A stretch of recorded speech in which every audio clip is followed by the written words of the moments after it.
meeting. We think it's a very big thing in our town, our community, our county, and actually the state also. My name's Mike Evans. I'm the mayor of Townsend. And what we're gonna do is try and go through. We've got, if you have a question and you raise your hand and stand up, say your name because we're trying to take notes here so we'll know who's who. And with that being said, Ernie, you want to take on here for a minute? Yeah. Yeah. Before my throat goes dry? Before I get started, I'd like for all of you folks out there to get to know these folks up here. And we'll start right here on the right and go around the table here.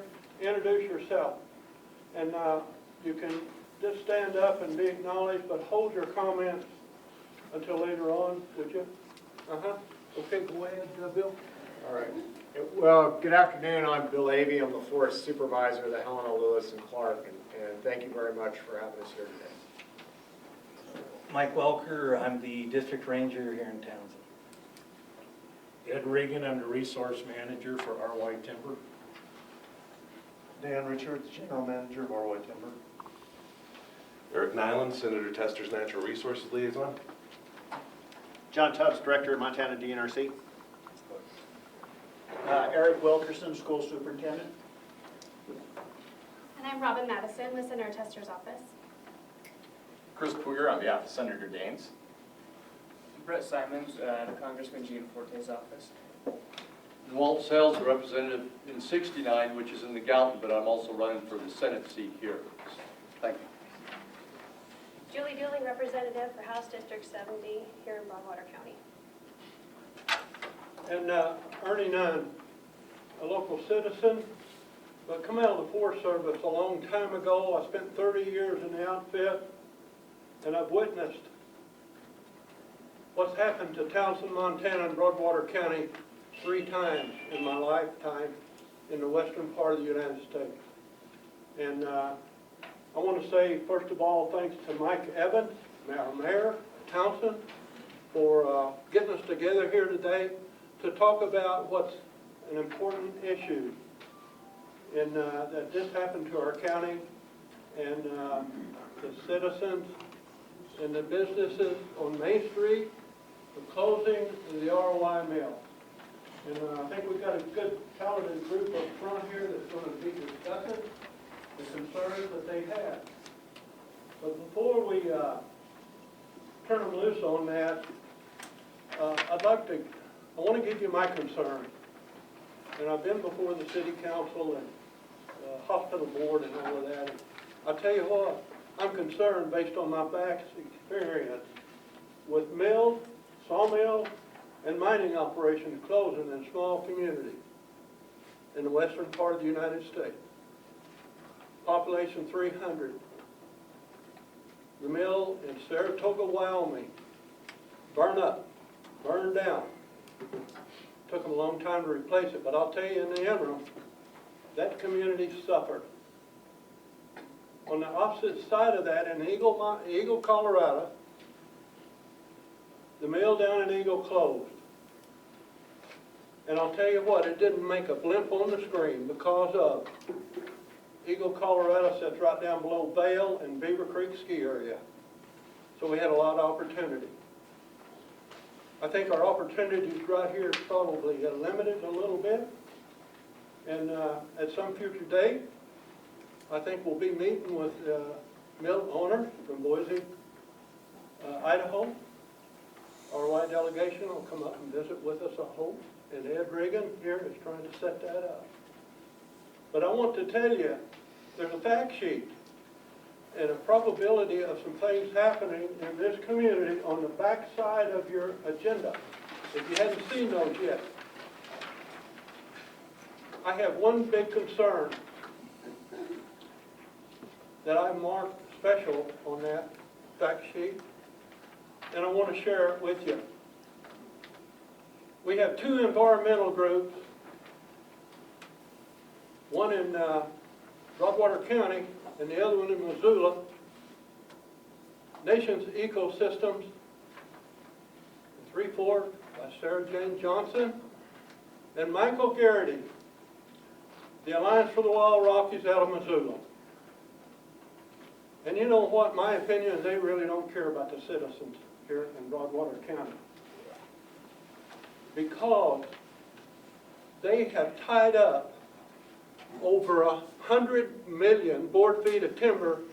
They should be going to these guys right here at the mill and provide these jobs and keep them going.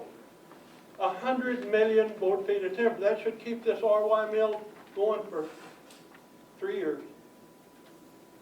And I know, let me give you an example of what happens when they tie a timber sale up. The timber sale down south was sold to RY Timber. They logged half of it. Guess what? The other half is still under injunction.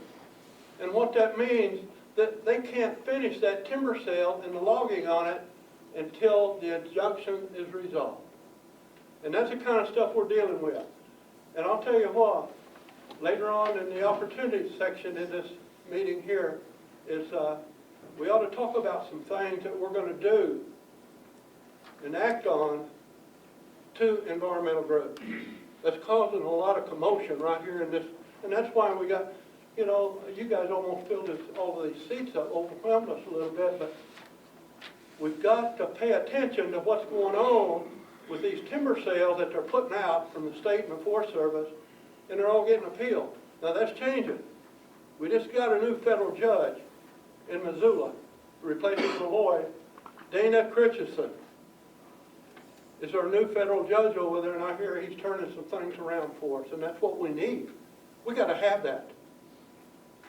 And if you want another example of another mill closing in Cortez, Colorado, Ohio match factory, we had a lot of aspen trees to move, and we moved them. They were making matchsticks out of them. Closed. Mancos, Colorado, just like White Sulphur Springs, turns into almost a ghost town. It affects every element of your community. And I'm afraid that's what's going to happen here with the RY mill stays closed for very long. It's going to affect us. I'd like to turn it back to Mike. Let Mike, our mayor, kind of kick off what's really bothering him and his concern. And then we owe it, RY Timber owes it to us to find out what happened. Why did we close? I think that's on a lot of people's mind right now. And Ed is prepared to do that for us later on. Mike? Some of the things that impacts a lot of people here, the first thing would be we have a hardware store, we've got RMS. These people are going to be damaged pretty bad because they get a lot of their working parts for whatever breaks out of the mill. And you go down there, they get fuel. But it's going to be all over town. Everybody's got to realize that that dollar that used to be here is not going to be here anymore. And so that's going to hit everybody here and everybody in the city and the county. The other thing is we have a tax base in our county budgets. What's going to happen to them? Are they going to decrease? What is going to happen to us with our tax base if it changes? What is going to happen? And that bothers me enough. Estimated families moving to Livingston brings up a little bit of, for our school system. If for rentals, things like that. These are all pretty big items, and they're not 6 months down the road or 8 months or 10 months. When they're gone, it's really hard to pick these things back up.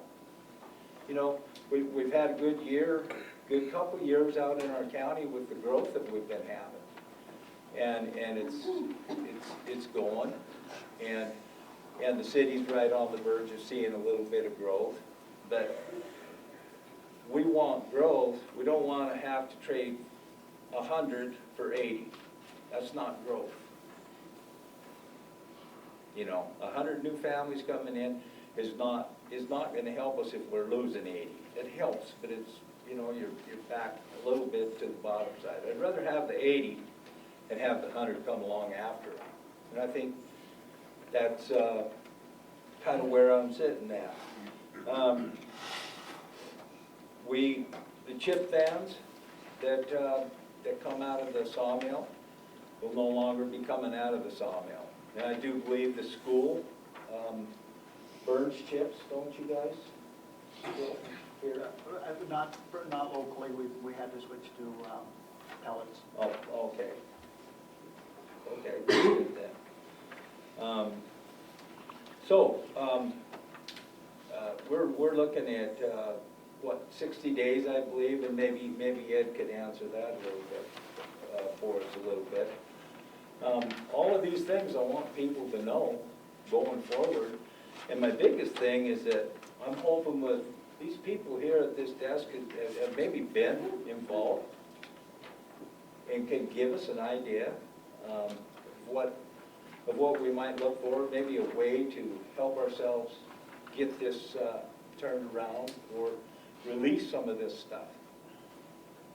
And that being said, I guess I'm gonna, Ed, could I, oh, you wanna go there?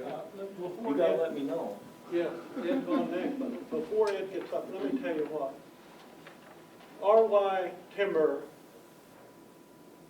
with Ed Regan's help, and Boise, Idaho, has been very good to this community. I know that Mrs. Gianforte has a warm place in her heart for this town and the people that live in it, in Broadwater County.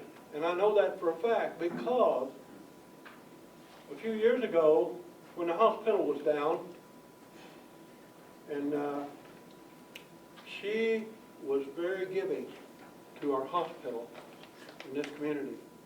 She wrote a big check to us from the foundation down there. And it's because our community showed a respect for when Jan died, we responded to her. She'll never forget that. She has a warm place in her heart for the people here in this community in Broadwater County. I know she does. She has shown that already in the past, and I think she'll show it again. But RY Timber has gave us a lot at the school systems. We're going to miss that. We're going to miss them being involved in this community.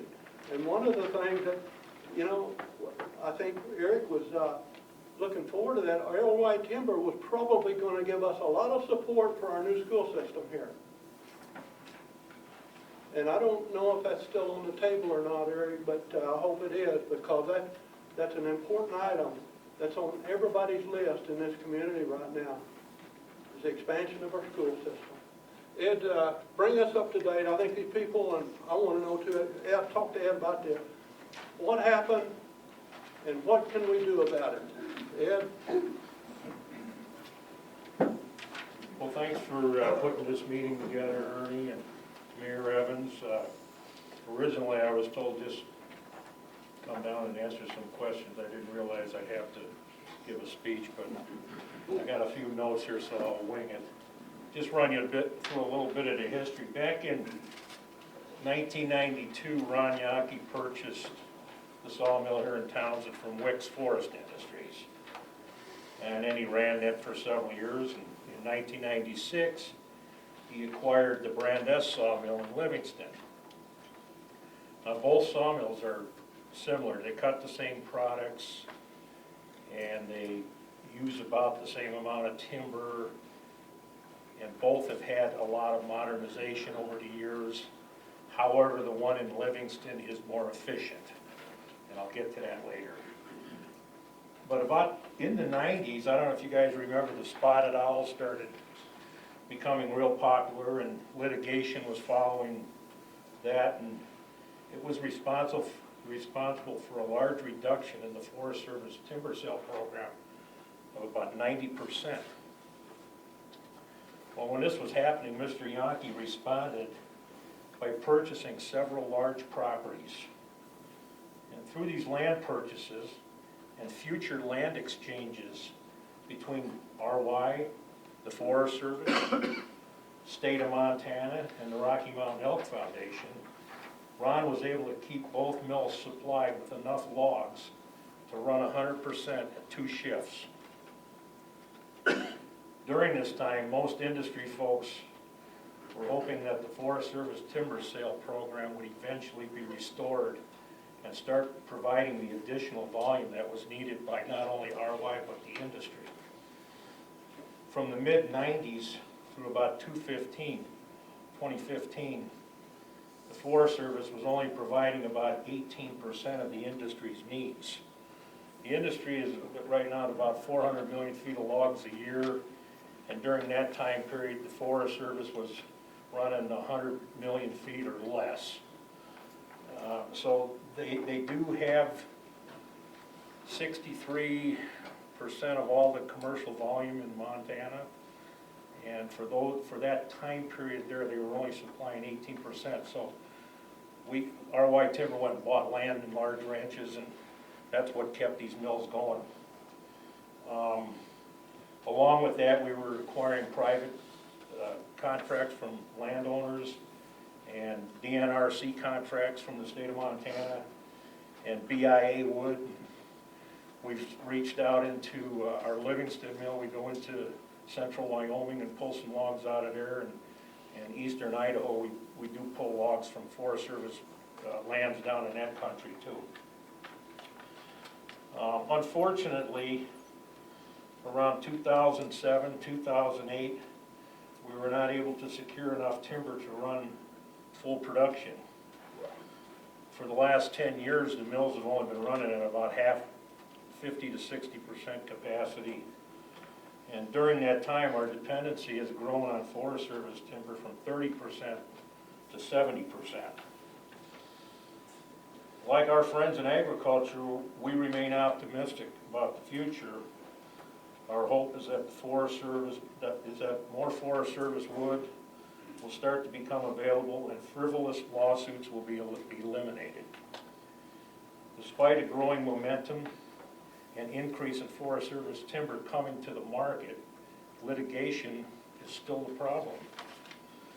Right now in the Region 1, Montana, northern Idaho, there's approximately 170 million board feet being litigated. Bill may correct me on that when he speaks, but he may have a better number. But here's an important point that really affected RY. In the last 10 years alone, RY Timber has had 24 Forest Service timber sale contracts containing 101 million board feet tied up, delayed, or otherwise affected by litigation. And just to give you an idea of what 100 million board feet is, that would run Townsend 2 shifts for 3 years. So in the last 10 years, we've had to deal with that issue of getting loggers under contract, sending them to a job, while the courts are hearing requests for injunctions, not knowing whether you're going to be able to continue logging or you know, if you do are allowed to go, then they appeal it to the Ninth Circuit. We need an emergency shutdown there, so you log through that one and you hope they don't grant them the injunction. Sometimes they do, sometimes they don't. But it causes a lot of uncertainty. It's been a real struggle working around this, and because of this chronic problem, RY has decided to suspend manufacturing in Townsend and run the plant in Livingston 2 shifts. The Yankee family has agreed to maintain the Townsend mill for a couple of years and consider restarting it if our forestry staff can secure enough timber contracts to run Townsend at full production. What is needed from all sectors of the community is to encourage the Forest Service to increase the pace and scale of work, which they are starting to do, but we need to keep encouraging them every way we can. And we need pressure on Congress to pass litigation reform. I have a handout here that shows the log volumes that Townsend needs to run 2 shifts. I'll pass that around. And especially take a look at the section on equal access to justice. Now, that's a law that was passed in the 80s, and it was originally set up so grandma and grandpa, they had a problem with their Social Security, they could sue the government, and the government would pay their attorney's fees. And it was for small businesses also. But in the mid-'80s, sometime Congress allowed the nonprofit groups to get in on it. Some of them have made a business out of it, and that's what's happened. We have all types of environmental groups that have set up camp in Montana, and they'll use this Equal Access to Justice Act to file a lawsuit in hopes of getting their attorney's fees back. And usually what they do is they'll take a shotgun approach to litigation. They'll throw mud on the wall. They'll allege 10 infractions on the part of the Forest Service. And even if they win on one minor procedural error that the Forest Service may have created during this year's process of putting together a timber sale, the courts will award them their attorney's fees. Now, I have a solution to that, and I would hope everybody could get behind that and push it. And I believe we need proportional award of attorney's fees. So if they file 10 allegations against the Forest Service and they only win on one, they get 10% of their attorney's fees. That's it. We dry up that money, the frivolous lawsuits goes away. And if there's an important lawsuit with important environmental issues, those will probably continue on as they should, but the frivolous ones they'll go away. Also, there's another avenue in our Constitution under Article 3, Section 2, where Congress can limit the appellate jurisdiction of the federal courts. Now, that has been used in the past. If some of you remember when the gray wolf was delisted, Tester put that in the bill that this decision could not be reviewed by any federal courts. We can consider that also possibly on some types of timber sales or areas within the national forest that, are salvage. I mean, there's ways we could work that, but that and the proportional attorney's fees are vital.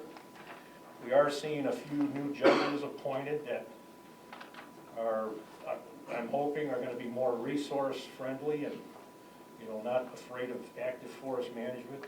I believe that's going to happen. So that's why we do remain optimistic about the future. As far as some of the things the community may do to help is, I've mentioned trying to encourage the foresters. They have these meetings and scoping projects. I would go in there and just, tell them to choose the alternative that maximizes the commercial timber harvest and speed it up wherever possible.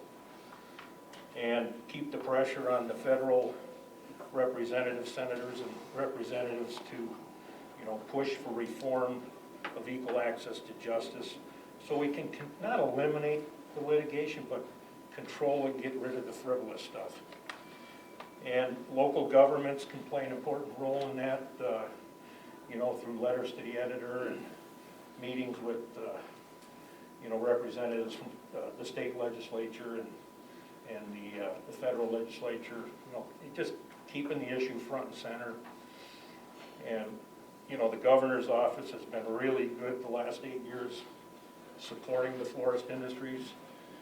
And we need to encourage the NRC and those folks to continue that program, and also to continue on this good neighbor authority that they have just been granted with the Forest Service, and this DNRC actually managing some of the Forest Service sales. And John will probably get into that, but State Lands is managing around 700,000 acres, and it's on a sustained cut, and they really can't do much more.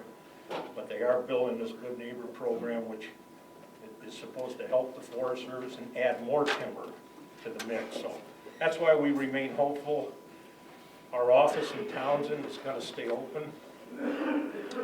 Our forestry staff is going to stay engaged, not only in buying enough wood for the Livingston mill, but trying to increase the volume under contract so we can look at this thing in the next couple of years and try to get it going again. So with that, I'll sit down, I'll answer any questions later. I do want to introduce our general manager, Dan Richards from Livingston. He took over for Scott Stern about 6 months ago. So, anyhow. Dan, did you have anything you want to? I really didn't come prepared with Okay. anything. I told Danny, boy, he got here at the right time. But anyway, hold your questions for Ed until the other folks have an opportunity to make a presentation to you. And Bill and Mike, you're on next. Hi, thanks, Ed. So, yeah, Ed's basically correct. In Montana, we have about 100.7 million board feet under contract. And that's currently being litigated. So 100 million board feet currently being litigated. RY has contracts for about 50 million board feet, or 50%. So 50 million board feet of RY is under contract, is currently under litigation. Litigation comes in, I mean, it affects us in many different ways. The biggest thing is uncertainty, because as soon as you get that lawsuit, you don't know how the court's going to rule, ultimately. And so it's uncertainty for the producer, generally causes delays. We have been fairly successful at fighting injunctions. The situation that Ernie talked about was a sale on the Custer Gallatin, the Hebgen project, West Hebgen project, where they actually, the sale was enjoined, the judge lifted the injunction, RY moved in, so there was a mob cost for them, they moved in, and then the sale got enjoined again and got shut down.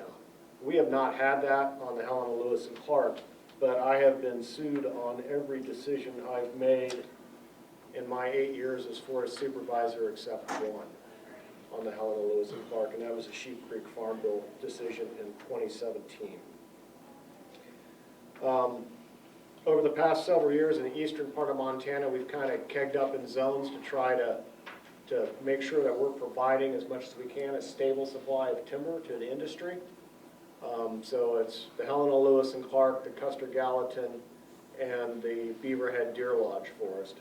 And over the past 5 years, we've delivered or offered 54 timber sales, of which Ed talked about RY was a successful dealer on 24 of those. Currently, right now, on the Helena Lewis and Clark, I have 94 million board feet on the forest that's under contract. The Beaverhead Deer Lodge has 76 million board feet under contract, and the Custer Gallatin has 26 million board feet under contract. So that gives you an idea of the ongoing timber sales. In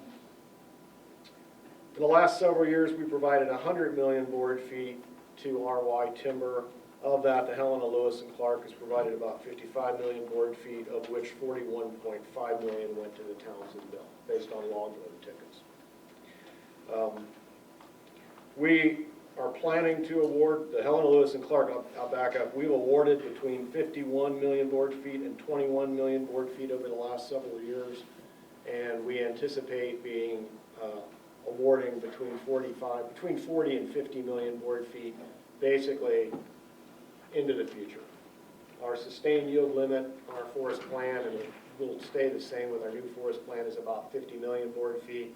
That's the average amount over 10 years that we should be offering. That's basically, we're not cutting, it's a sustained yield limit, okay, so we're not cutting beyond what we grow. So we'll be somewhere about that 50 million board foot limit. But I want to go back to the point that that doesn't make up for the uncertainty that happens when you get litigated. You just don't know how that's going to play out. And so that timing of getting that product for the mill is, I think, one of the issues we all face. The Eastern National Forest, collectively, we're planning to award about 105 to 111 million board feet over the next several years. That's up a little bit. We've been between 67 and 85 million board feet over the last 5 years as average. So where we are amping up our production, and like I said, for the Helena Lewis and Clark, we're there. We've amped it up, and that's where we intend to be. The last thing I want to talk about real briefly is it's very I think this situation is very disturbing to us on the forest. First of all, it's 70 jobs in a community we care about, that we're part of. I've been in the state with the Forest Service. I've been with the Forest Service 38 years, 31 years here in Montana. I've served on hospital boards in Big Timber and Sheridan. My wife was on the city council in Big Timber and school board for Sheridan. And everything that Mayor Evans and Ernie talked about, we've had to try to make ends meet in those communities, in those entities. When we were at Big Timber, when the mine shut down, Stillwater mine shut down, I was on the hospital board, my wife was on the city council, and all of those ripple effects. So that's very, very disconcerting to us in the Forest Service. The last piece that we're really concerned about is the lack of infrastructure. We've got our timber sale program as a way to treat forest vegetation, which we all recognize we need to do. Timber sales and mills like RY are an important partner for us to do that.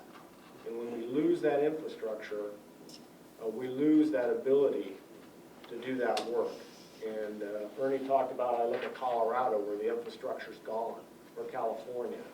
We're lucky in Montana, but even on Montana, if I remember correctly, I think the eastern side of the state still has only 35% of the head rent capacity. In other words, we're short capacity over here to begin with, and the loss of another mill in that infrastructure is very disconcerting to us. So again, thank you for the opportunity. Thanks, Bill. Let's hold the questions for Bill again. Mike, do you have anything you want to add to that, or that? No. DNRC? Sure. Maybe kind of add. Sure, I can bring a little bit of a state perspective to it. Certainly, the closing of the Townsend mill's got us interested. From a trust lands perspective, we sell timber. We want mills near our lands to sell timber to, otherwise we may not, So the farther north and east you go, distance from Townsend, you eventually run out of a commercial timber purchaser, because they just won't haul logs that far. And if you can't haul 2 logs a day, you're pretty much beyond where most of the loggers will haul. We got some people working out of Lewistown, but not much of a real commercial operation. So it means a lot to state trust lands in order to manage its lands to have an operable mill.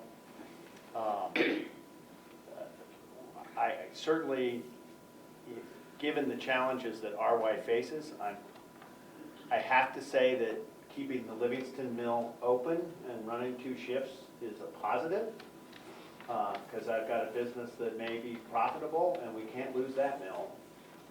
If we lose RY out of the state, we really lost. So that never comes back. We have the potential of bringing Townsend back because RY is being profitable in Livingston. And so don't think of yourselves as competing against Livingston. You're not. I think your future exists because Livingston Mill exists and keeps the presence of this company in this state. It's just whether we can build enough supply so that this mill has future timber. Now, we are working, White Richards is here, he's my central land manager. He's much closer to the ground on our G&A sale, so if we get any specifics, we can get there. But I'm pretty excited. The Helena has, with the Helena 360, another part of this linkage is nobody has said the word fire. We're in the timber management business because our forests are out of whack from a healthy forest perspective. When we look at Forest Service lands, why is the DNRC interested in it? Because we have an incredible problem in our forests right now where they're just not in a sustainable, healthy condition. Forest management is just one tool that we have. The tool that will get chosen if we don't choose management will be fire. And we'll lose that timber to extreme fire conditions. So we can do a better job. We know we can do a better job. We're in the middle of our State Forest Action Council's planning effort. So one of the places you can keep our attention is to comment in towards our 10-year plan, and it's an all lands, all entity type of plan. So we're working hand in hand with the Forest Service on that. Our Good Neighbor Authority program, which we stood up really post last session. We've gotten 6 foresters to hire. I think we've hired 4 of those foresters to start doing timber sales. Hoyt's working with all 3 forests on the eastern side as a group to sustain. And you got to remember, Sun Mountain's over here competing against RY, so it isn't like RY's out there. If a timber sale comes up, it's minimum bid. No, there's another mill out there looking for timber, and they're looking hard. And so if we don't put enough timber out in this region such that both mills can compete for a reliable supply at a price that is profitable, one of them's going to drive the other one out of business. Because if there's only enough timber for one mill, ultimately one's going to win, or they both lose. It isn't a both win if we don't have a timber supply. So that's our goal. I think our G&A projects are going to help build. One of my stronger supervisors in the whole group, early believer, was the Helen Lewis and Clark.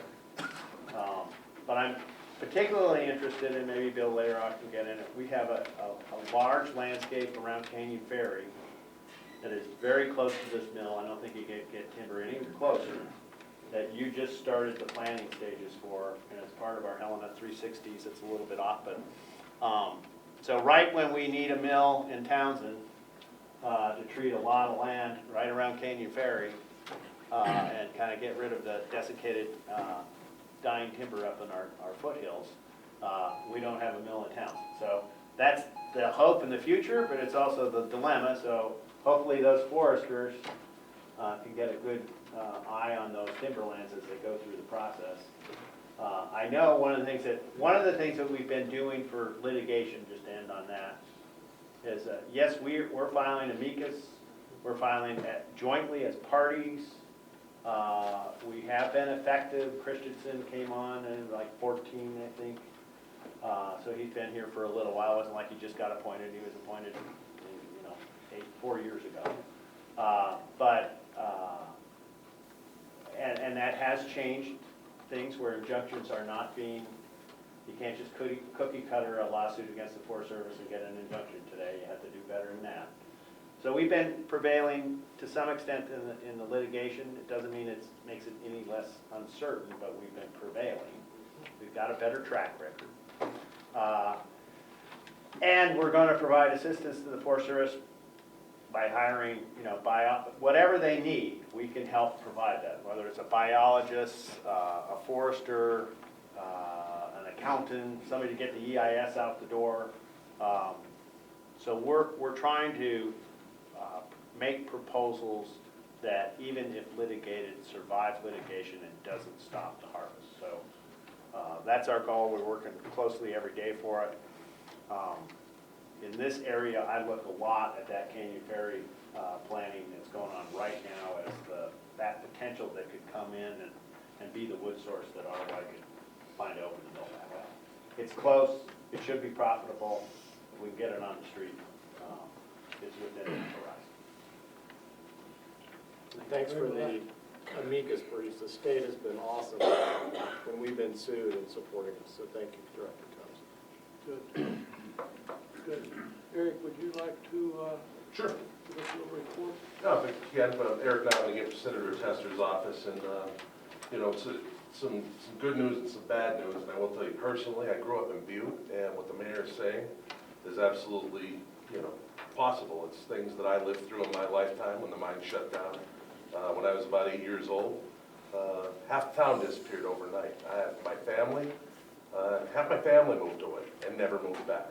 It's not a good thing, and still today there's a lot of empty storefronts in Butte that haven't been filled. And yeah, the community will survive, but things change, and wish we would have had a way to do something different, a little bit of warning about it. And as Bill alluded to, without mills, that's the tool we use to manage our forests, and they're absolutely critical. You look at states like Colorado, New Mexico, that don't have mill infrastructure. The cost to taxpayers of logging in those places to treat places we've mismanaged for 100 years it's just exorbitant, and not even by comparison to what we can do here. Senator's been working with Ed and RY for, well, I've been here for 12 years, and we've worked on a lot of different things to try to reduce litigation, and we've had some wins, we've had some losses, and I will say, you know, some culture changes that I don't think have taken the full impact as fast as we would like, but, you know, our work, we got the objections process in the Forest Service through some things. We got people to come to the table to collaboration, and those collaboratives, as I mentioned, filed amicus briefs, and if we get more people to the table to help minimize the impact of some of these serial litigants, it would definitely be helpful. And, you know, Ed did mention EJA, and EJA's been a problem for a long time. We did take a run at EJA and got some black eyes out of that, because it's pretty broad, and pretty tough to take a run at, but we did have some success in the Farm Bill. Agencies stopped reporting on exactly how they pay out EJA, so they're going to be required to, so we can quantify it and maybe address it. And unfortunately, it's Congress, and even in the best of times, fast in congressional terms is still too long for this. And you know, whether we'll have something to do that, but I think there's a lot we on the ground could do. And I do have to, we came up with a tool in 2012 called the Good Neighbor Authority, which Director Tubbs mentioned, and I do have to say under his and Governor Bullock's leadership, we saw the first Good Neighbor Authority agreement in the nation. These guys have been leaders, and it's really, I mean, taken off, and I hope it continues. And I think with help from the public, the people of Townsend, and other mill communities, we can build on that, and maybe we can reach some of these goals, because these guys have done phenomenal work with it. And at the same time, you know, since the 90s, the Forest Service's budget has been declining. They got less than half the people to do the job, and giving them new tools and things like that. Even if we, you know, address some of these litigation, the question remains is, do they have the personnel to get this stuff out at this point? Have we cut them to the quick? And, you know, they got good men and women that work for the Forest Service that want to do the right thing, and sometimes there isn't just enough of them, and I don't see that turning around overnight, because money's not growing on trees these days. But with programs like, you know, John talking about hiring some biologists for the Forest Service, things like that, I think there's hope on the horizon, but we've got to be careful to attack the things we can attack effectively, and not just shoot for something that's pie in the sky that doesn't really make an impact. So I want to make sure, these are good paying jobs, and these are families, these are your friends and neighbors, and I think we owe it to them to be honest, reasonable, and effective all at the same time. Thanks, Eric. Let's go around on this side. Eric, maybe you want to talk about the school system a little bit, and maybe possibilities, some impacts that this. That, because that's inventory roadless. But they're right here in Broadwater County, we have roadless inventory that should be managed. The timber's going to waste, it's becoming a fire hazard, it's a threat to this community. And then if you want me to go into the Elkhorn management units, that's another one. I mean, 1986 Forest Plan said we were going to try this. Congress never really officially acted on that, never. And there we have lots of resources that are to benefit the people of this great country, not just Broadwater County in this area. But we need to be stepping up, and I think Ed's got the right idea. Let's not keep playing the game, collaboration, or whatever name you want to throw at it. We need to step up and start fighting for what we want for today and for tomorrow, for the future. That's my opinion. Thank you for your time. Thanks, Tim. Any other? Okay, we got one more.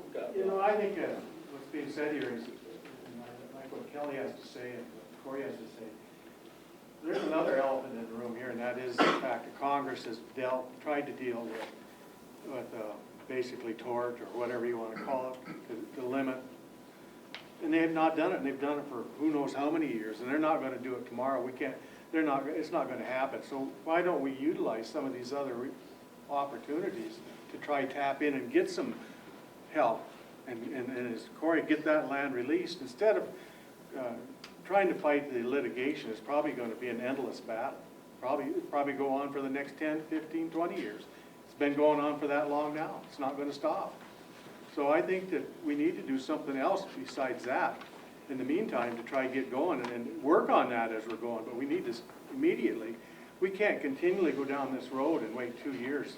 RY Timber, if they have to go down the road and continue to wait 2 years, their mill is gone.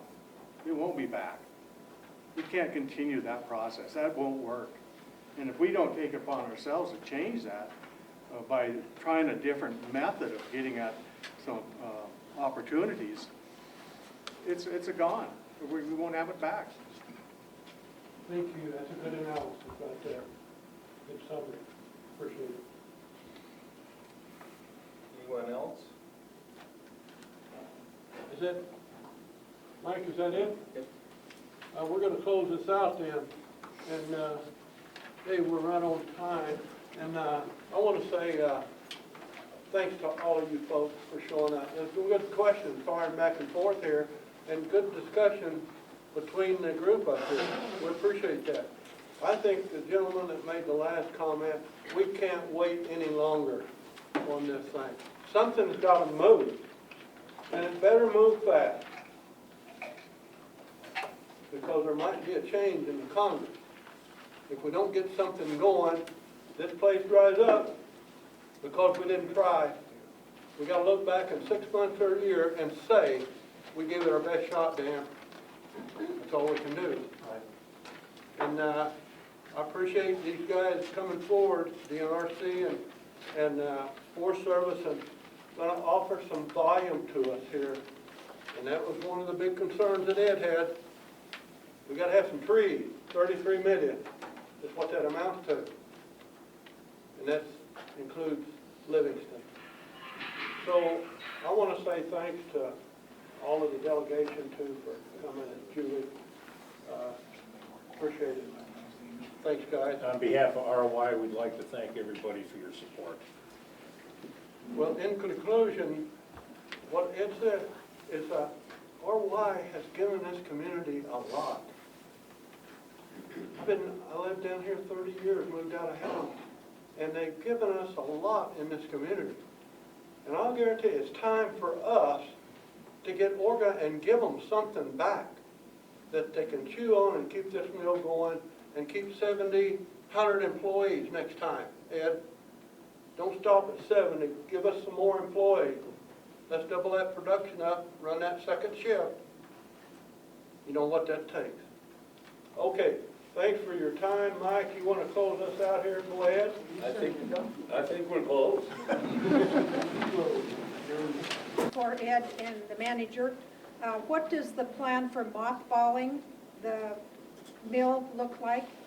Will there be people out there watching it? What's going to happen to the cemetery that you surround? We'll have 4 people on security. We'll keep several people for cleanup until everything's cleaned up inside and out. We're cleaning up everything we can as far as old scrap metal and tires and, of course, sawdust and stuff. We still have mountains of bark left over from the previous bark company. We don't really have a plan for that yet. But the planer will run till maybe the 1st of July. The mill should shut down sometime in April.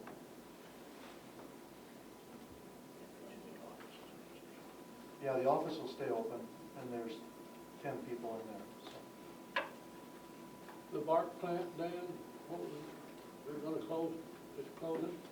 It closed a couple years ago. And we're going to actually take all that infrastructure down because it's worthless. Okay. Mike?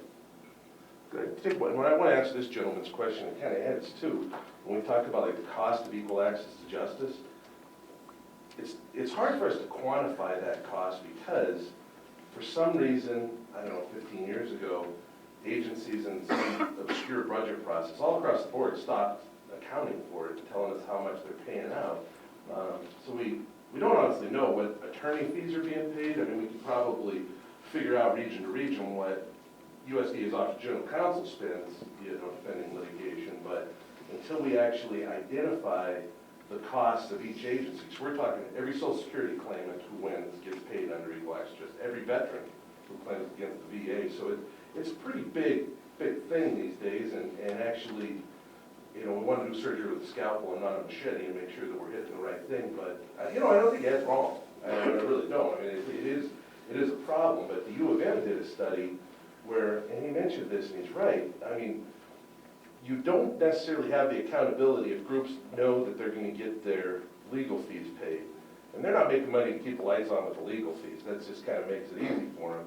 They do go to celebrities on the East Coast and say, well, I'm saving trees in Montana. And of course, if you don't know anything about it, it sounds like a great thing, but yeah, you're saving a renewable resource that grows back and costing people their livelihood. And I think that maybe that's an opportunity for all of us to get that voice out that, hey, we're managing our forests out west, you know, keep jobs, keep the economy going, and you know, come here and visit and see our trees, leave your money and get the hell out. That's kind of, you know, the overall message. But if we get that sort of message out and maybe give Carole King a little pause before she writes that check, that's, I think that's where Ed's going with that. I just wanted to, Paul, the reason I asked the question is because we're talking about what's most important. You've got fire, which I see as a direct result from not managing the forest, and then you can't just immediately undo all of that. But then if we don't really know how much cost is going into the preparation of even, you know, when you can't just put up a timber sale now, you have to prepare. How much is it costing you to prepare for the litigation before you even have the litigation? I mean, that could be a huge amount in there that's, you're talking about, it's all about the money, right? I mean, if you shift fire money over to forest management because you don't have to have 90% of the litigation, which is 20% of your budget, that makes a huge shift in money that can happen without any new money coming in. That's why I was asking the question. And it is a great question, and right now, actually, the Council of Environmental Quality, at the federal level, is proposing some changes to the NEPA process. Now, I mean, it's a public process, everybody here can comment, I think it's open till, Bill, do you know when it's open till? I don't know when that. March 5th. March 5th, so I don't know why I don't just ask you everything, but, so we can all comment on that. I mean, there's some of it that's probably, you know, depending on respect, some's good, some's not so great, but the whole goal is to streamline some of the NEPA processing, whereas, I mean, if the Forest Service does an EIS, it might be 800 pages, where the Department of Defense does one, it's 30. I mean, there's a lot of history and litigation things that go into it. Maybe if we could streamline some of that, that might be a way to alleviate some of this. Well, and to further your point, the Forest Service does more, I guess I've read under that same study, more EISs than the Department of Energy that manages pipelines. Back to my point, what damage are we doing to the environment harvesting trees? None. Well, you're bogged down in that stuff. I mean, it's got to change. Well, but it's a good point, and I would offer to you that on the Helena, Lewis, and Clark, I can tell you from 8 years ago, we were moving forward 8 EISs. Today, the only one we're moving forward with is to finish the forest plan. We're doing everything else with categorical exclusion, which is a far less burdensome process, and environmental analysis process because of some of the changes we got in the Farm Bill, and we're treating more acres and moving more wood today. Back to your question, in a general sense, basically, you know, it takes us roughly 9 months to a year to do an EA that we feel like is legally sufficient, and then we're in court for another year.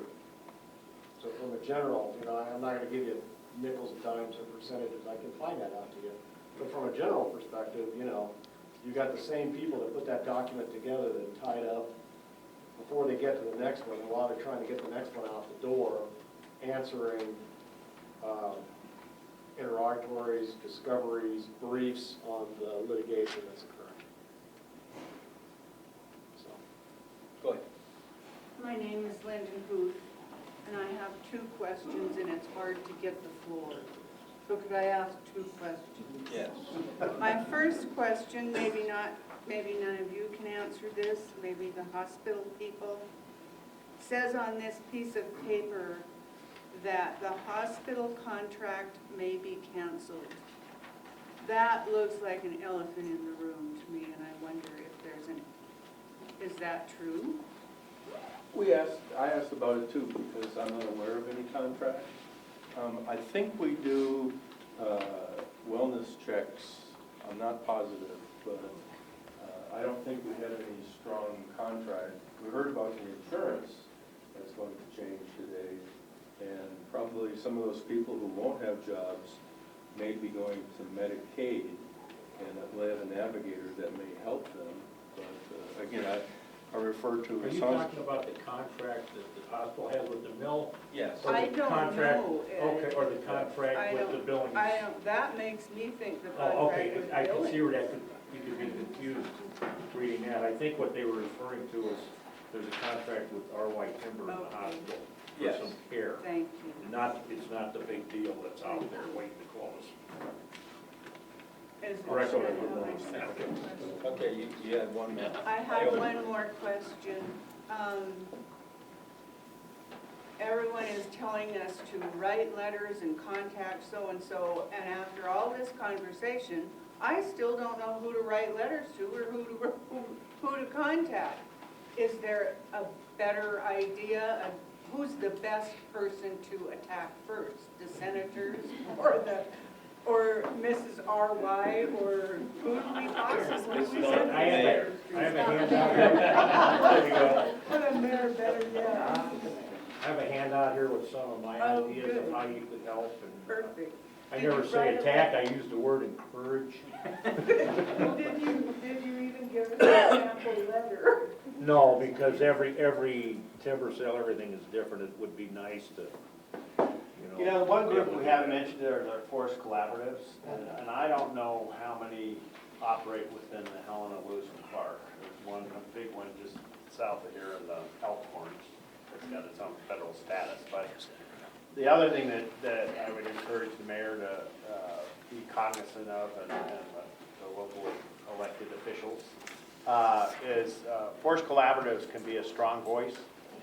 I haven't heard either anything that's going to be a silver bullet that's going to get 50,000 board feet of lumber sitting in RY in the next 2 weeks. So we are going to be in this for a 2-year period of trying to get something done. But that's one area too that maybe the local Forest Service district could help you identify any of the timber collaboratives that are working within the region that RY is likely to bid, because those groups have also been a tremendous benefit to the Forest Service in litigation, because it's a stakeholder group that's broadly represented.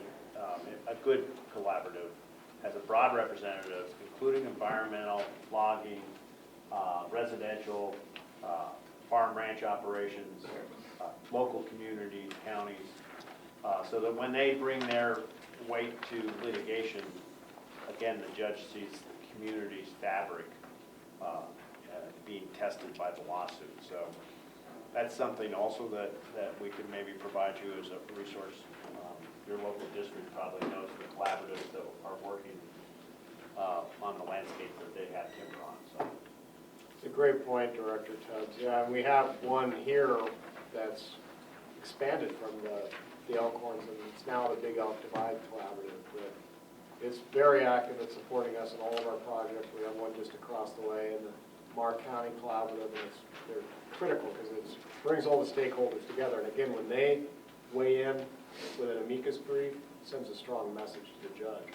The other thing related to the Big Elk Collaborative is that we've just, working with them, applied for, right now, the Collaborative Forest Landscape Restoration Act funding. That's targeted funding that would come into this area to implement projects on the ground. So we're hoping to get that. Hopefully there'll be a decision in April, which again gives us more dollars to go to contractors to get more work done on the ground, to get more timber out the door. It's a great point. Kelly? When a politician gets up a second time, really may be getting into it. So I'm going to address this to this side with federal folks. I I appreciate what this gentleman said about how the fund works. But when you look at that fund, and you look at what it supports, one of the main things it has in there is conservation of wildlife habitat. Now, the word stewardship, to me, follows almost right in line with conservation. So I think the point I wanted to make, and I would recommend to the federal people look at, is you have that 900 million that comes in. It's actually more than 900 million. The amount of dollars that goes out is 255 million to 450 million. It looks to me like there's room there to have increased money to go for conservation and stewardship of the land. I listened to the Forest Service say we need to take care of our land. To me, it looks like there's a place you get money and to try to have things work for the recreationists by having better wildlife habitat, better weed control, noxious weed control of some of those places that are totally overgrown.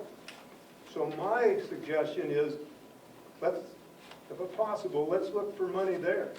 Because it says it's one of the creations in the fund.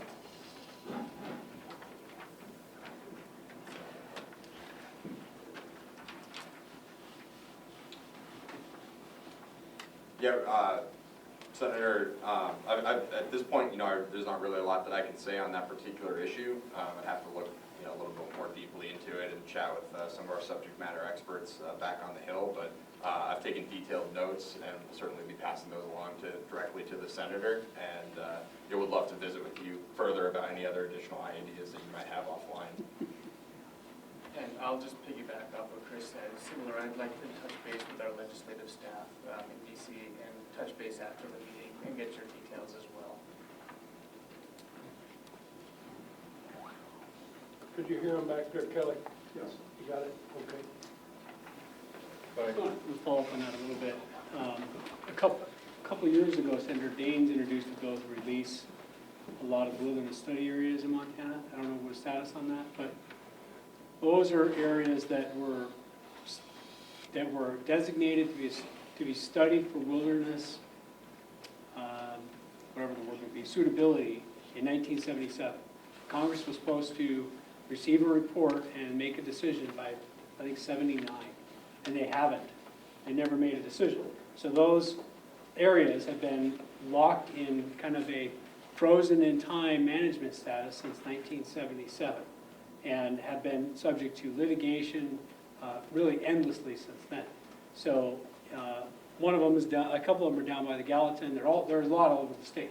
Several of them, in fact most of them, there is in fact a report that the agency has already done saying they are suitable or they're not suitable. A very small number of them in fact are suitable, and most of them are not suitable and should be released back to normal management. And I know that Senator Daines was supporting release of a lot of those, and I don't know where that legislation is. So why does this matter? It matters because those are another example of what Ed said, that you have a huge amount of Forest Service land in this state, but a very small amount of it is actually available for management. And those wilderness study areas, by and large, are being shut down for motorized recreation, and they're being shut down regarding logging. And so my prior life, before I was here and before I was in the AG's office, I was in private practice, and I worked basically helping the Forest Service suing against environmental groups all the time. And in 2008, we had a lawsuit that went in front of federal judge Malloy, Don Malloy, Missoula, and it was over very minor issues of managing one of these wilderness study areas. And does everyone know who Sisyphus is in Greek mythology? The one that has to push the rock up every day, and then he has to start over every day because the rock keeps coming down. So Judge Malloy writes this opinion how frustrated he is, and he's about as green environmental judge as we have in the state. And he writes how frustrated he is that he's like Sisyphus every day having to re-examine this unanswerable question of how to manage lands as they should have been from 1977 onwards. So that was in 2008. So we're now in 2020, 12 years later. So I would, that's another thing that is not only long overdue, but likely very much driven by common sense. That if those areas were released, that would add a lot of inventory into the Forest Service arena to be eligible for management. But then going back to John's point, what would immediately have to happen is you have to have the staff and the manpower to go in and evaluate it for logging. Because there has not been a new road built in any of those areas since '77. So you've got to, this is a gargantuan task. But the more land we lock up, the more the more land that's in litigation, the higher our firefighting costs go because now they're overgrown, more available for catastrophic fires. And we're in this vicious cycle where we're chasing our tail, and then we catch our tail, and we still don't know what to do with it. So I would urge you to look at what Kelly said. I would urge your bosses to look at releasing the wilderness study areas. I think it's great that the fire budget now comes is separate from their management budget. But what's it going to take? 2 years of supply built up to open your mill. Yeah. How hard is it going to be to get that? Well, if we can make a deal here on the first year with these guys, that would go a long way. But unfortunately, it's still a year off, and, you know, when it comes up, we'll be there to bid on it. And hopefully at that time, we'll be able to start logging and get logs in. So, it's just the uncertainty. Do you want Broadwater County to join as an intervener in the case? Well, Does that help? We don't have a case yet to intervene. Well, it's coming, right? As soon as the sale's done. You know, the foresters are working on a big one out here, east side of Canyon Ferry.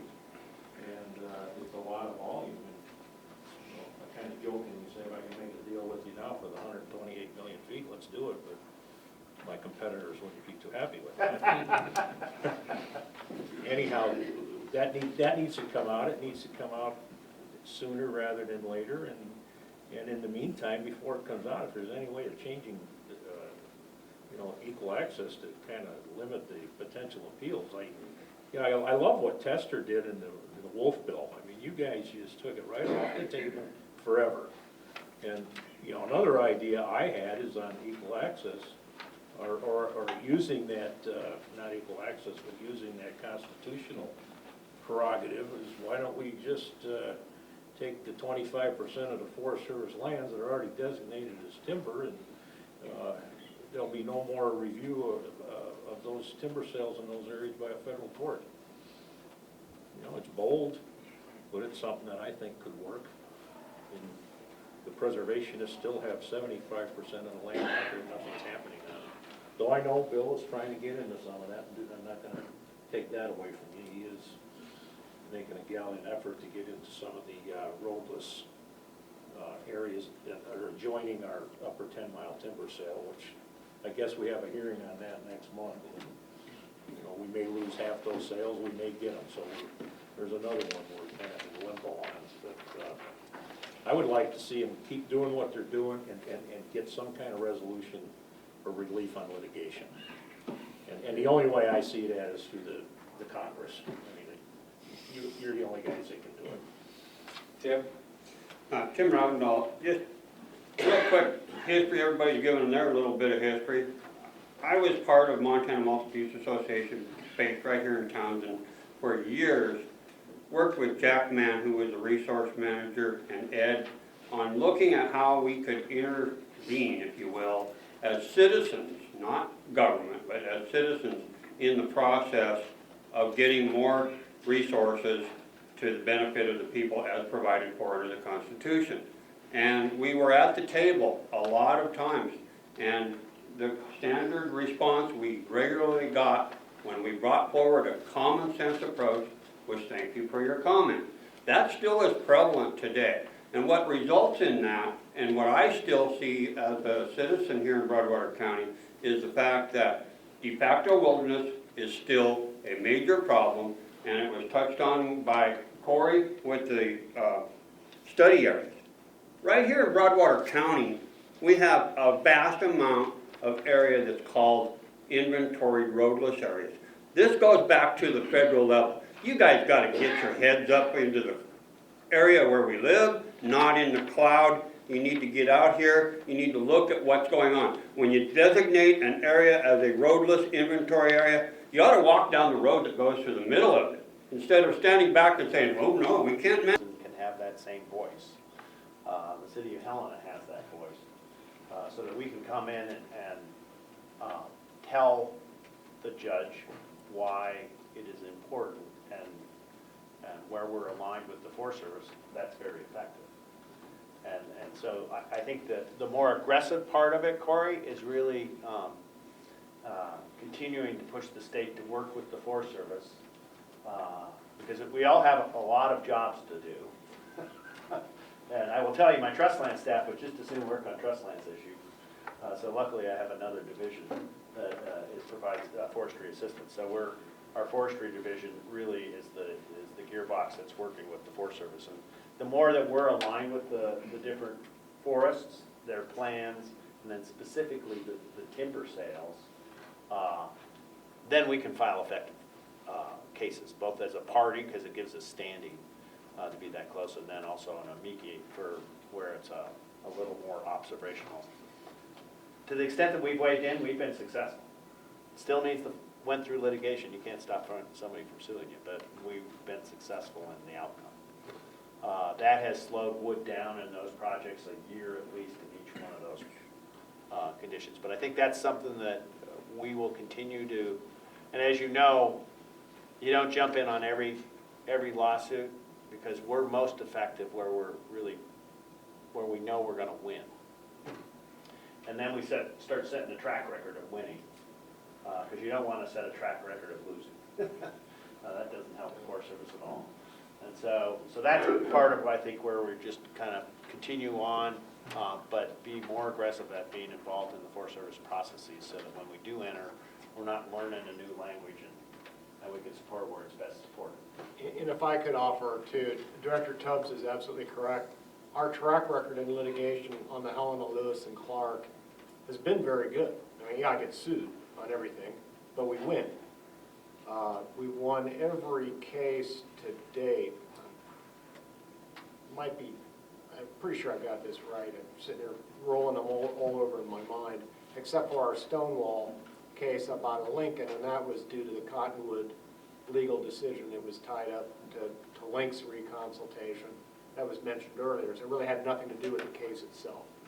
One of the reasons we have been successful, and the big reason, has been the state filing amicus briefs and supporting us, and counties and cities doing that. Because that paints the picture for the judge of what the interest is of the greater public.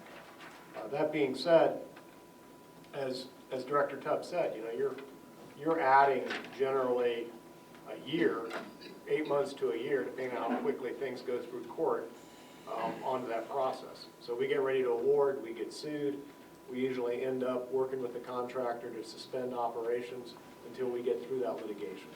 It's that delay that's the problem. If I could add one, I have a question for Bill. Cottonwood case, you mentioned Stonewall is an excellent example, and the delegation worked together. We got it fixed. We took care of that problem. Our successes sometimes makes us the victims, because we introduce legislation or something to take care of the next one. In our committee, oh, you three again. It's kind of, we got to make sure to have the right solution, very targeted in what exactly we need. But my question is, on your forests, I guess two-part, as a percentage, how many of your cases end up in an injunction? And the second one is, what kind of volume do you have in the hopper for the next year or two? Okay, so I'll answer the first one first, because it gives me, or the second one first, because it gives me time to think about the first one. And so we're looking at providing roughly between 40 and 50 million board feet out for the next 5 years. That's our 5-year plan. That's what we're looking at. That's what we've been providing the last several years. That's what we'll continue to provide. Our sustained yield limit, in other words, based on our timber-based land and the amount of wood that we're growing, is about 50 million board feet for the Helena, Lewis, and Clark. So we're anticipating offering about that amount. There are some years that you're down a little bit. There are some years that you're up a little bit, and as I stated before, that's because the 3 east side forests are trying to manage a stable supply. So if, for example, something pops through on the Beaverhead Deer Lodge and they're a little bit ahead, we'll back a sale off a year just to try to keep that roughly at about 105 million board feet across the east side, 105 to 115 million. As far as injunctions, we generally always used to try to fight. You know, we'd always, I go back about 10 years ago, we would always try to prevail on an injunction. And what we found out the hard way on many cases is in a legal setting, fighting an injunction is very difficult because the court's going to say, why can't the project wait? You can't grow the trees back on, you can't glue the trees back on the stump. You're basically, the position, at least I've heard judges say, is you're basically removing the court's decision. So they generally tend to favor the side of, you know, if you get sued and they move to an injunction, the court generally tends to favor that injunction. I hope I'm clear as to why. Unless you can make a case where the urgency of the action precludes the court having that decision space, and we did that recently with 10 Mile South Helena. Because for those of you, I mean, you guys are all probably well aware, I mean, that's one of the most largest communities at risk in the state right now with the area, the development outside of Helena, and the potential to burn right into the community. So we were able to win in that setting.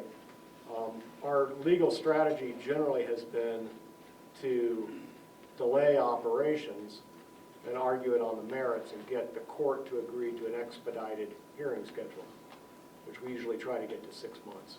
Because legally, and that's one of the reasons we have great amount of success, because legally we win in those cases, because you hear it on the merits. You're not fighting an injunction. Does that help? Is that clear for folks? It's not really what we'd like to be doing, but it is what we have to do to win.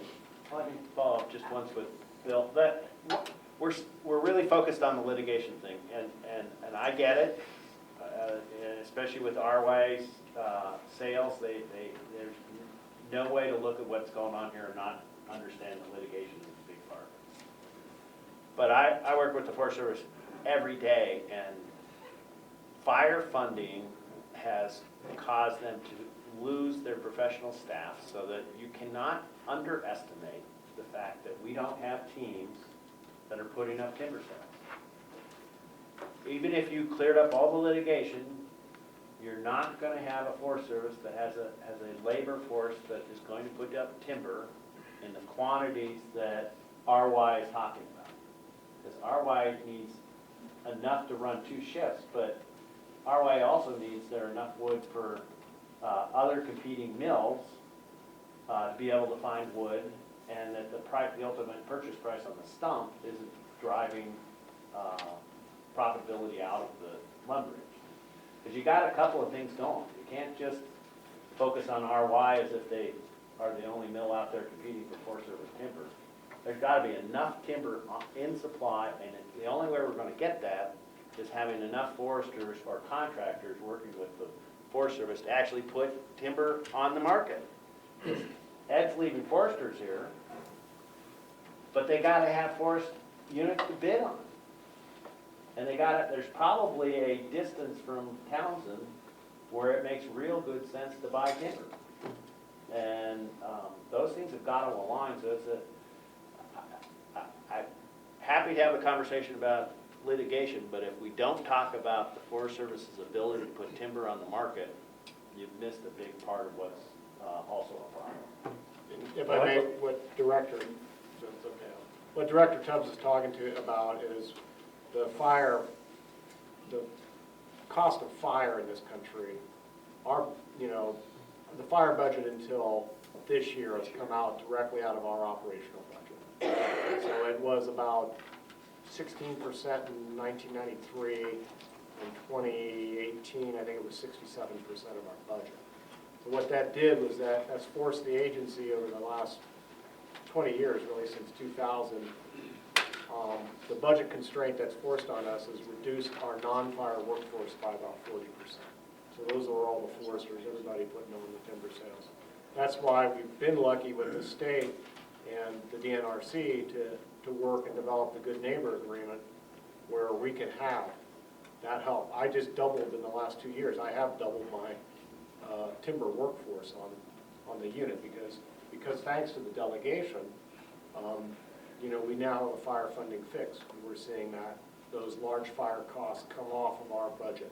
And that's largely due to Senator Tester, I believe Senator Daines and Congressman Gianforte had a hand in that too. That we're lucky that the delegation works together to understand that. But that's basically what Director Tubbs is speaking to, and you don't solve that overnight. It's like you don't solve a bill going up overnight. I would just make one point, you know, you reduce the amount of litigation, you're gonna reduce the litigation budgets in the Forest Service, you can redirect some of those dollars back into those workforces that we're talking. I mean, the elephant in the room is litigation. That's what's driving the uncertainty, and these people are filing these lawsuits, they're not in any way accountable financially. If they lose, nothing happens to them, they're immune from counter lawsuits.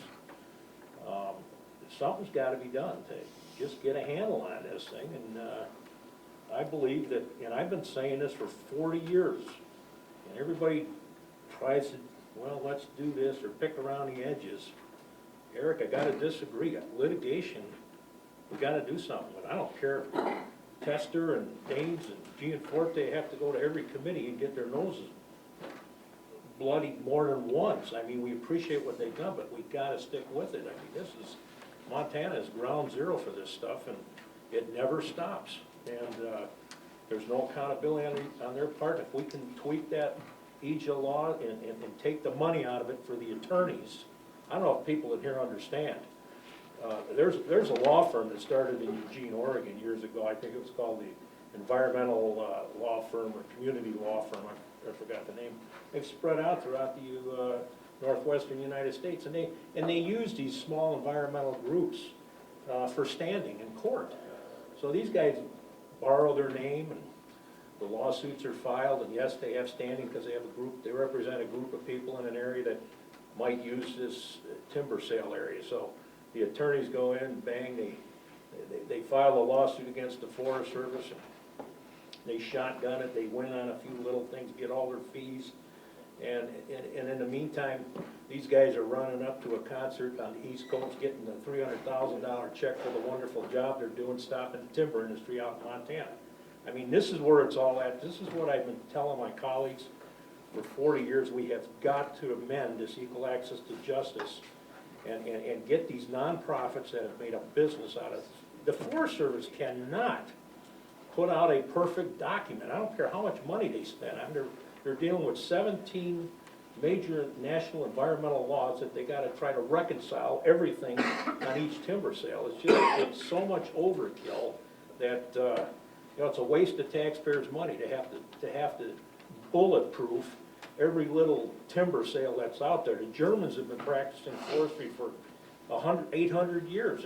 You know, you cut a tree in Montana, every tree you cut, 3 of them are growing back. The environmental problems that these people claim are just not there. And you also have 192 million acres of Forest Service ground, and most of the fights are over 25% of the land base. So there's another thing. You got your wilderness areas, your roadless areas, and these areas, but most of the litigation is on the areas on national forests that have been dedicated to timber harvest, and there's suitable timber ground. That's where it's all being fought. So I look at it, well, they have the other 75%, why don't they just back off on the timber management plan? But they're not going to do that because they have found a way to make a living out of suing the Forest Service. So to me, litigation is everything. It's the elephant in the room, and it's got to be taken care of. I guess that raises a question in my mind, does Tester, Gianforte? I had a quick question, not related to litigation, but mostly for Ed, and it's more related to the immediate issue relating to employees. And I wonder if you could talk a little bit about, I'm not sure if this is accurate, but how many employees are going to have the ability to file for unemployment? How much longer is their health insurance going to be paid? Are there going to be some transition programs for them to go to Livingston, or if you can kind of talk about that so we can figure out how maybe we can help with some of those We did not, benefits. this is not our list, but Dan Okay. could answer some of those questions. Okay. There's 70 employees. I've met with 45 of them personally in individual interviews. And it's really surprising that they all love the town. They all want to work at the Sawmill. That's what they want to do. And it's breaking their hearts that they've got to do something. Many of them go to Livingston. We don't know how many yet. But out of the interview, there's about 30 of them that are interested and 6 of them that are positively. So it's kind of hard to say. There's 5 that have quit and gone on to other jobs. The insurance will last through the last day of the month of their last day of work. So The last day of the month if is the they month work- that they work. Right. Okay. If they work till April 15th, they've got to the end of April. As far as their insurance, then they're eligible for COBRA. Okay. Their unemployment, they've had 3 weeks so far, most of them 3 weeks so far of unemployment, so they'll have about 24 weeks of unemployment left. So they're already able to file for unemployment right now? Well, as soon as they're terminated. Okay. Any other questions about the employees? No, I was just trying to wrap my head around, whether or not, we should be making requests for Department of Labor to come down and help folks fill out Well, we've paperwork. had the job service come in 3 times now, and had all the employees that were interested in that. And quite a good response from the state as far as bringing in 5 to 6 people on each meeting. And they were very helpful, job service and unemployment agency.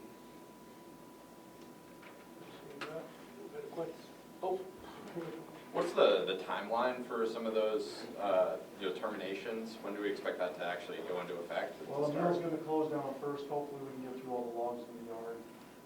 I would think the end of April. Trinity? Yeah, Trinity Van Danker. I just had a quick question, just to follow up the litigation thing. Do you know what percentage of your budget actually goes to fighting litigation? I don't have that number off the top of my head. Is it, we're talking more than 16%, or we, I would say that on the Helena, Lewis, and Clark, our timber management program is about 40% of our budget. Our largest program is fire management, followed by timber management, and hazardous fuels. So, putting out what we have to do by law, the documents, and then dealing with the aftermath of that is a big chunk of that. But the other chunk of that is implementing, actually out marking the timber, cruising the timber, getting the product to contract. So, I would say, I can get that back to you, but I don't really want to put a firm figure on that today. But I can get it back to you, give me your email. Mike, we got anybody else out there? Oh, no, Mr. Flynn? I'm Kelly Flynn, a recovering politician. This is a question for the folks that are on the federal level. I hear the discussion today about we need money for certain programs. So I guess my question is for the senators, representative, is taking a look at the Land and Water Conservation Fund. It's $900 million a year that can go into that fund. Since 2008, $255 million to roughly $400 million goes into that fund. And if you look at the purpose of it, it's mostly for the acquisition of federal land. What I hear today is the Good Neighbor program has been very successful. I hear the NRCS program about stewardship on private land or public land. That's a good program.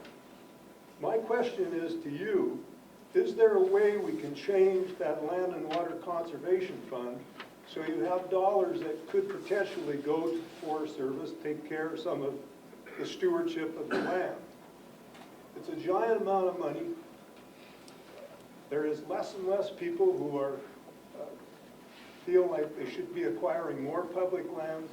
It looks like it could be a good mix between stewardship and answering some of the problems about timber supply. I mean, it actually, LWCF is solely based, when it was originally designed, was supported by the oil and gas industry, which pays the fees, and it's currently authorized at $900 million. It always collects more than that. Offshore oil and gas, Gulf of Mexico, Alaska, things like that, they're paying the fee for it.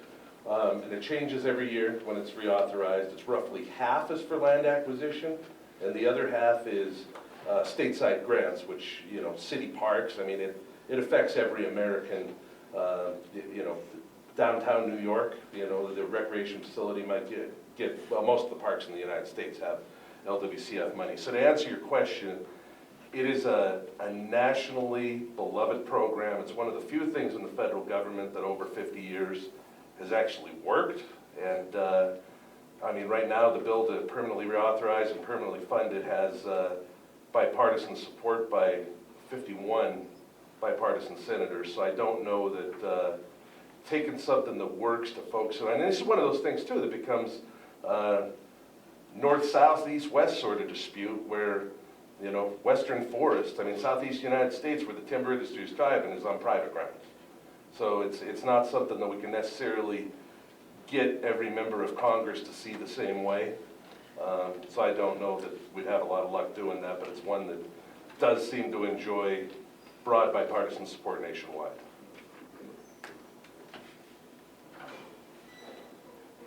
Anyone else? My name is Nancy Marks. This is Mill closure's gonna have right here Okay. in the community? We kind of put together a, kind of a release, sort of, where we sat down and kind of put some of our thoughts together. It's okay if I share those? Okay. All right, in Montana, it's almost impossible to separate small towns from small schools. As you've all seen in your travels crisscrossing our state, one of the first things you see in a small town is something that says, "Welcome to," and "Home of thee." It is clear the small town identity is related to the local school. Townsend, Montana is a great example of this link. It is difficult to gauge what the impact of RY timber closing will be on the Townsend school system. Currently, Montana schools receive on average between $8,000 and $9,000 per student. Clearly, for a small school, any decrease in enrollment can have a big impact on budget. Ideally, the individuals who will be out of a job with RY Timber will be able to find employment with another local business. However, in any small town, those opportunities are limited. Townsend and the Broadwater County community does an excellent job taking care of its own. Unfortunately, there are only so many jobs to go around. The impact of a closure also has long-term ramifications. For many years, RY has been a major employer and great civic partner in our community. While our community and area has great people and natural attractions, the bottom line is people need jobs. Many small communities struggle to keep their identity. Part of being able to do that is through a strong local economy and viable job market. Healthy towns usually mean a healthy school system. At Townsend Schools, we are very proud of our town and county.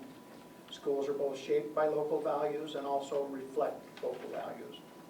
We embrace the agricultural and timber industries that have been a part of Broadwater County for so many years, and we want to continue that tradition. Montana has some wonderful cities and larger towns. However, small towns and rural areas are the foundation on which Montana has been built. At a time when many small towns across Montana are shrinking, it is imperative that we do everything we can to hold on to our small towns and small schools. Thanks, Eric. Hold the questions. My name is Robin Madison, again from Senator Tester's office. Eric is really the expert on this issue. I think he did a great job of talking about what John's efforts are in Washington, D.C. and in the Senate. I kind of oversee this area as part of my region. My specialty is more on healthcare and telecommunications, but really I'm just here to listen and find opportunities that John can help maybe either bring people together or help in other issues, whether or not it's job creation or making sure you have a safety net. So thanks for having us. Hi. Chris, you got, My name is Chris Poyer. I'm here from Senator Daines' office. the Helena, Broadwater, Lewis and Clark County region is my area. First and foremost, again, I'm here to listen as well. We want to look for opportunities where we can come alongside and be helpful. So I want to learn more about the situation and where we're running into issues. I can tell you that the Senator has never taken his eye off the ball when it comes to forest management reform and legal reform since he initially took office. Just last week, he chaired a boss-level roundtable with Vicki Christensen of the Forest Service and Department of Interior, received some really good acknowledgments from both of those agencies that there's a need for reform, particularly when it comes to the new information requirement under the Cottonwood decision. So those are things that we have our eye on the ball. We hope to be moving forward with some bipartisan forest management reform to address those issues. But I think some of the folks around the table have said it great. Congress does tend to move at a glacial pace. At this point, we really need to focus on issues on the ground where we can add value and help while continuing to work on some of those long-standing challenges that we're all too familiar with. Appreciate that. Great. Thank you very much. Let's see, Brad, you got it? Happy to. So I'll just kind of echo along with what my colleagues have said at the beginning. I work out of the Helen office and oversee this area, but I also oversee the High Line, and I grew up on the High Line. So I would like to agree with what Eric said about, this effect that it has on small schools. And I grew up in a small community with a smaller town, and when the industry does disappear or starts to get suffering through litigation, it does affect the entire community. I can tell you that from on our side of things, what Greg has been kind of working on, and this was one of his, I guess, table issues at the beginning of his first term was forest management, and we've been working with different representatives in a bipartisan way to look at easing putting more guardrails on litigation and making sure that timber sales are being allowed to move forward.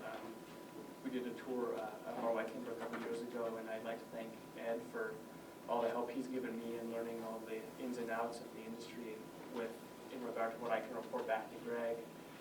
Greg is currently working on looking at ways to reform the ESA in a bipartisan way in the House, but otherwise I'd like to kind of extend with what Chris and Robin both said. I'm here to observe and move forward with what we can bring forward to the rest of the delegation. So, but thank you for having us here today.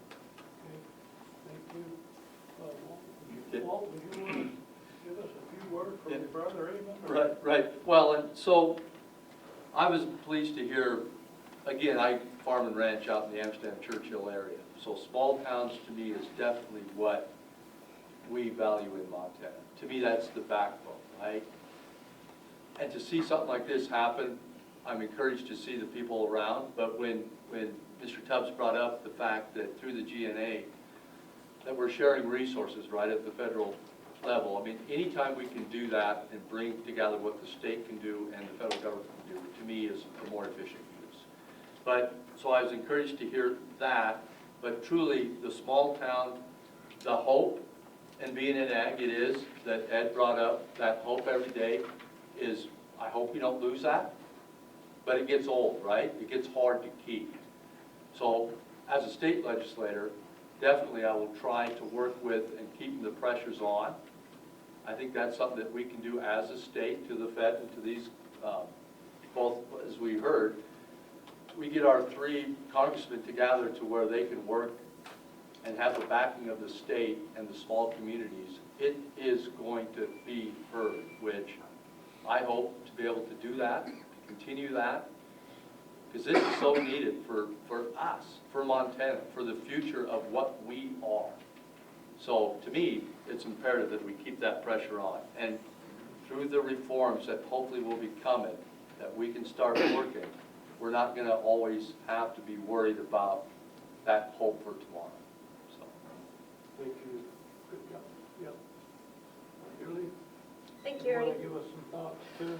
Well, again, Julie Dooling, and I grew up in northwest Montana, and I've seen what has happened when industry leaves town.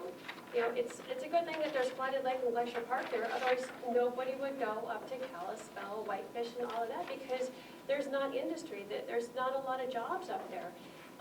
When I graduated from high school, my fellow classmates were able to go out to Plum Creek Timber and get a great job. They were able to help their parents and go into the logging industry and have a great job and pay their bills. Columbia Falls aluminum plant was going. Those things add so much to a community. And to see something like this happen to RY Timber, it's just, you realize it hits home just one more time, and it's devastating. RY Timber donates a lot of money to all of our school programs. They support the Little League baseball teams, football teams, everything. If they're not in business, they're not functioning, they can't lend that money to the community and help support the community. So it's very, very important that we express our concerns as citizens, as members of the industry, and as legislators. Getting reelected, I will do what I can at the state level during a session to support any legislation that keeps us going, to help reduce litigation, put pressure on our congressmen and our senators to keep that going and reduce anything that we can do that way.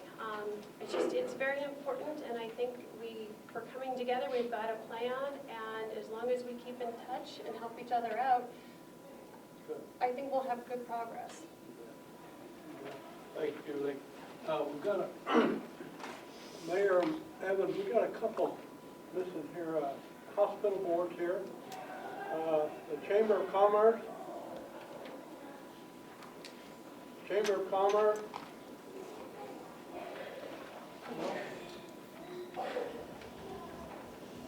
The hospital board, I think the Bill Up the Grove is ready to go. Yeah. I'm Bill Up the Grove, and I'm on the hospital board. Ed, I'd like to thank ROI Timber. When we were in trouble, you helped us, and we'd like to help you. I guess I'm kind of like Eric. I'm here to tell you the gloom and doom part, but at the same time, I would say, what can we do to help? And as I've listened today, we have two things. We have voices. We can go to these public meetings and be outspoken or write letters to the editor, but we need to do it. And we also have votes. So the people we're voting for, and thank you for all of our elected representatives being here today, where do they stand on these issues? About legislation, for example, that's trivial. How do we get rid of that? We've been talking about this for years. So voices and votes are what we have. So I'm going to speak about the hospital just for a minute to give you the gloom and doom part to get you encouraged to do something about it. So I'll just focus on one thing. We're a critical access hospital, which means we run an emergency room in this town. That sees maybe 3 people a day.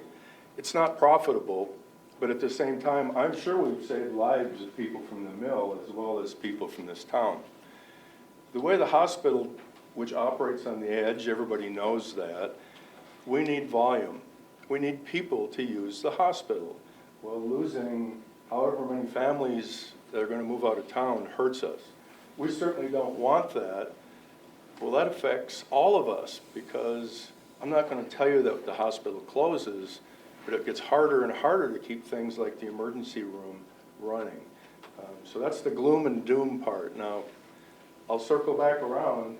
We need to help. We heard lots of presentations today, but it's going to be up to us to push and prod and to try to make things happen. I know we're going to ask Ed questions. It doesn't sound like we're going to save this in 2 months, but we certainly need to do what we can to save it long term. So that's from the hospital's perspective, and we'll be glad to help you. You were on our team, and we want to be on yours. Good, thanks, Bill. Brad, you got anything you want to add to that, or? No,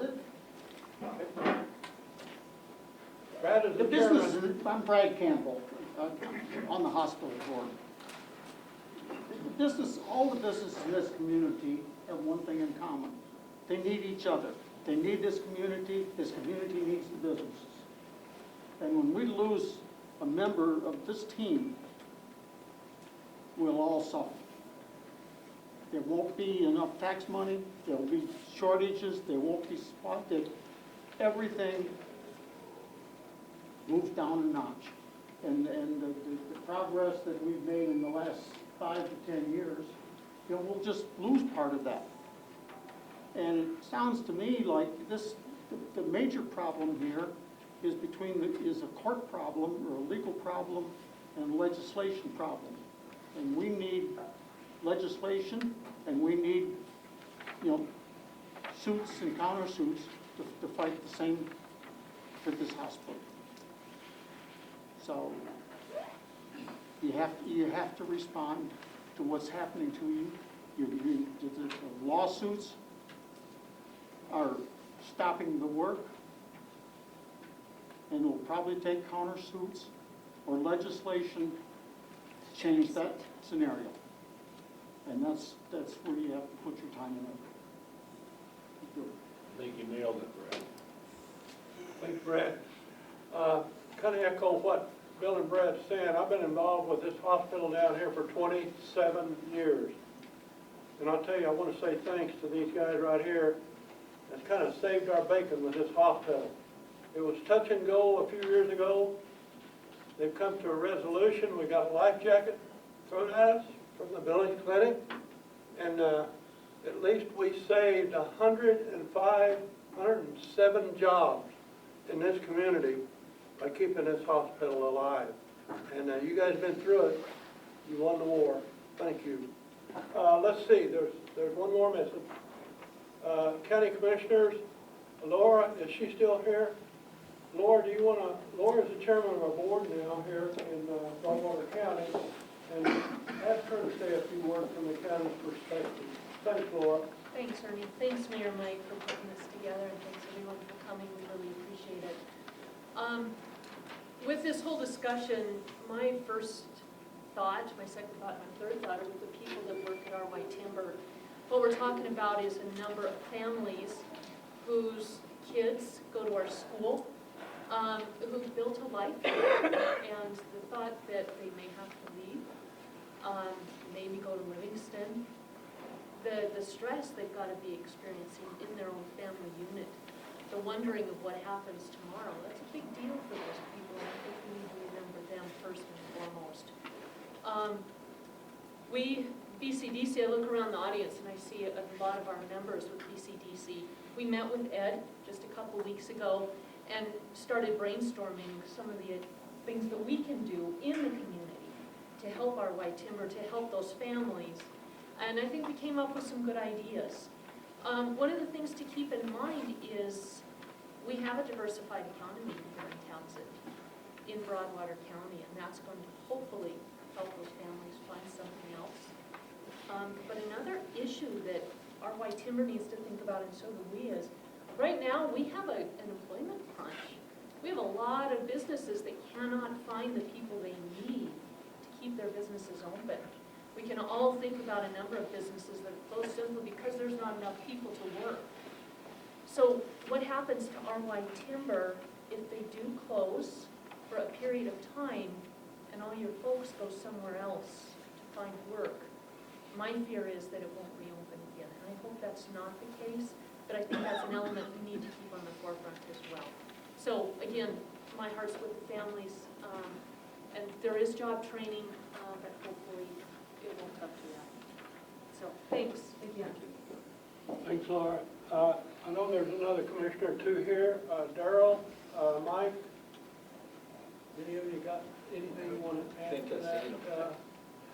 I think they're really never change or prepared to say anything, but to listen to our discussion, I guess it's good to see all of us come together, and I guess we always know that we're stronger together than we are by ourselves. So I would hope that we can continue to support RY Timber or any other business in our community for that matter.